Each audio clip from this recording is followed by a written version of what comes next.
امریکہ میں مستقل شہریت کے حصول کی خواہش رکھنے والوں کے لیے آج صدر ڈونلڈ ٹرمپ ایک مجوزہ منصوبہ پیش کرنے والے ہیں جو امریکہ کے امیگریشن نظام کی شکل تبدیل کر کے رکھ دے گا۔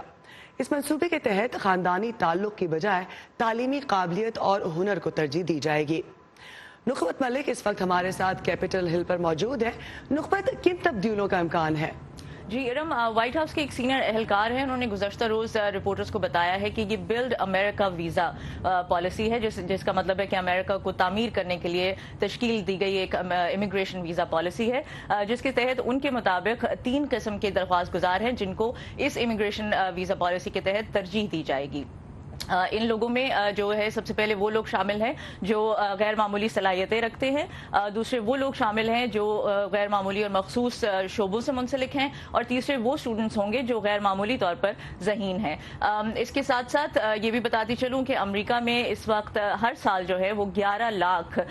جو گرین کارڈز ہیں وہ دیے جاتے ہیں، اور اس امیگریشن پالیسی کے تحت اس تعداد میں تو کوئی تبدیلی نہیں کی جا رہی،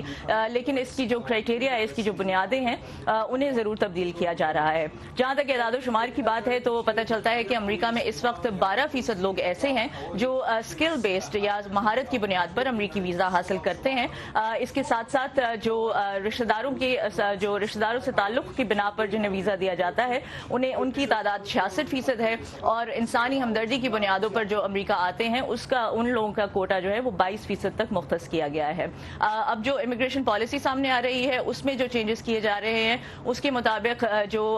57% جو لوگ ہیں وہ اسکل بیسڈ یا مہارت کی بنیاد پر امریکی ویزا حاصل کر سکیں گے، اور جہاں تک فیملی ٹائز اور رشتہ داروں سے تعلق کی بنیاد پر دیا جانے والا ویزا ہے اس کی تعداد صرف 33% تک رکھی جا رہی ہے۔ اس کے ساتھ ساتھ انسانی ہمدردی کی جو بنیادیں ہیں ان کے اوپر امریکہ آنے والوں کی جو کوٹا ہے اس کو بھی 22 سے کم کر کے 10 کیا جا رہا ہے۔ جی نخبت، یہ تو کافی بڑی تبدیلیاں ہیں، تو اس حوالے سے کوئی تنقید سامنے آئی ہے اب تک؟ جی ارم، بالکل۔ اصل میں یہ جو پلان ہے، اطلاعات کے مطابق صدر ٹرمپ کے جو داماد ہیں جیرڈ کشنر، انہوں نے تشکیل دیا ہے، اور اس میں اب مستقل سکونت امریکہ میں اختیار کرنے کے لیے جس ایک چیز کو مد نظر رکھا جائے گا وہ ہے انگریزی زبان پر مہارت۔ جو لوگ انگریزی نہیں بول سکتے ان کو امریکہ میں مستقل سکونت جو ہے وہ مشکل ہی ملے گی، تو اس بات کو لے کے بہت زیادہ تنقید کی جا رہی ہے، اور لوگ کہہ رہے ہیں کہ اس سے امریکہ کی جو ڈائیورسٹی ہے، جو تنوع ہے، وہ بہت متاثر ہوگا۔ جی